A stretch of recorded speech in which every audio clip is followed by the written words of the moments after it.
Side dish எதுவுமே தேவையில்லை. Taste ரொம்ப அருமையாக இருக்கும். இந்த டேஸ்ட்டான இந்த பிரேக்ஃபாஸ்ட் எப்படி செய்கிறதுன்னு பார்க்கலாம் வாங்க.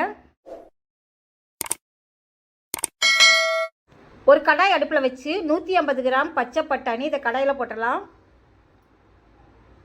150 கிராம் உருளைக்கிழங்கு தோல் நீக்கி ஒன்றும் அதிகமாக கட் பண்ணிக்கிறேன். இதையும் பட்டாணியிலே போட்டலாம்.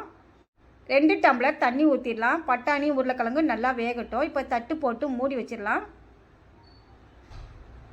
இப்போது திறந்து பார்க்கலாம். பட்டாணி உருளைக்கிழங்கு நல்லா வெந்துருச்சு. தண்ணியை வடிகட்டிட்டு பட்டாணி தனியாக உருளைக்கிழங்கு தனியாக எடுத்து வச்சுக்கலாம். உருளைக்கிழங்கு நல்லா மசிச்சு எடுத்து வச்சுக்கலாம். ஒரு மிக்சிங் பவுல் எடுத்துக்கலாம். 2 கப் கோதுமை மாவு நான் சலிச்சு வச்சுருக்கிறேன். 1 கப் போட்டாச்சு. இன்னொரு கப்பும் போட்டுடலாம். இது 600 கிராம் கோதுமை மாவு. நம்ம வேக வச்சு மசிச்சு வச்சுருக்கிற உருளைக்கிழங்கு அதையும் போட்டுடலாம். நம்ம வேக வச்ச பட்டாணியும் போட்டுடலாம். கொஞ்சம் கருவேப்பிலை கொத்தமல்லி குட்டி குட்டியாக கட் பண்ணியிருக்கிறேன். கருவேப்பிலை கொத்தமல்லியும் போட்டுடலாம். இது தேவையான 1 ஸ்பூன் சால்ட்டு போட்டுடலாம்.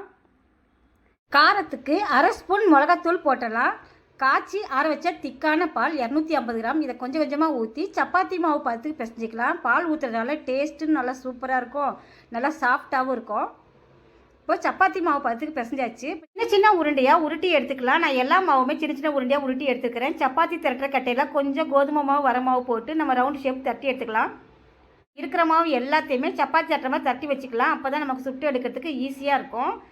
ஒரு தோசைக்கல் அடுப்பில் வச்சு கல் சூடானோன்னா நம்ம தட்டி வச்சுக்கிற ஒரு சப்பாத்தி எடுத்து தோசைக்கல்லாம் போட்டுடலாம். ஸ்டவ் சிம்மில் வச்சுக்கோங்க. அப்போ தான் 2 சைடு நல்லா செவந்து வரும். இப்போ 1 சைடு வெந்துருச்சு. இன்னொரு சைடு திருப்பி போடலாம். 2 சைடும் நல்லா செவந்துருச்சு. இந்த டைமில் 1 ஸ்பூன் எண்ணெய் நெய் உங்கள் டேஸ்ட்டுக்கு ஏற்ப எது வேணாலும் ஊற்றிக்கலாம். டேஸ்ட் ரொம்ப அருமையாக இருக்கும். இப்போ 2 சைடும் திருப்பி விட்டு ஒரு பிளேட்டுக்கு மாற்றி வச்சிடலாம். மிச்சம் இருக்கிறதையும் இதே மாதிரியே சுட்டி எடுக்கலாம். ஹெல்த்தியான மசாலா சப்பாத்தி ரெடி ஆயிடுச்சு. டேஸ்ட் ரொம்ப அருமையாக இருக்கும். இது சைடிஷ் எதுவுமே தேவையில்லை. உங்களுக்கு தேவைன்னா உருளைக்கிழங்கு மசாலா சிக்கன் குருமா எது வேணாலும் வச்சுக்கலாம். டேஸ்ட் ரொம்ப பிரமாதமாக இருக்கும். இந்த வீடியோ பிடிச்சா உங்கள் ஃப்ரெண்ட்ஸ் ரிலேட்டிவ் எல்லாத்துக்கும் நிறைய ஷேர் பண்ணி லைக் பண்ணுங்கள். நம்ம பேஜை மறக்காமல் சப்ஸ்கிரைப் பண்ணி வைங்க. இன்னொரு நல்ல வீடியோவில் சந்திக்கலாம்.